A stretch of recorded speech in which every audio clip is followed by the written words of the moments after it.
ఉద్యమాల ద్వారా సమస్యల పరిష్కారం కోసం పోరాటాలు చేయడం ఒక మార్గం.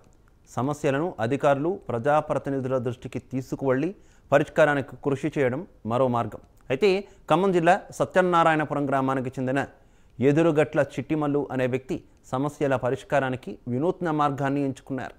జాతిపిత మహాత్మా గాంధీ వేషధారణలో తన ఇంట్లోనే ఉంటూ సమస్యలు పరిష్కరించాలని శాంతియుతంగా దీక్ష చేస్తూ అందరి దృష్టిని ఆకర్షిస్తున్నారు. నూతన ప్రభుత్వం దృష్టికి ప్రజా సమస్యలు తీసుకువెళ్లడానికి చిట్టిమల్లు ఈ మార్గాన్ని ఎంచుకున్నారు. ప్రధానంగా ఆటోల్లో మహిళలకు ఉచిత ప్రయాణం కల్పించి ఆటో డ్రైవర్లను ప్రభుత్వమే ఆదుకోవాలని కోరారు. ఆటో డ్రైవర్లకు నెలకు 15,000 ఇవ్వాలని విజ్ఞప్తి చేశారు.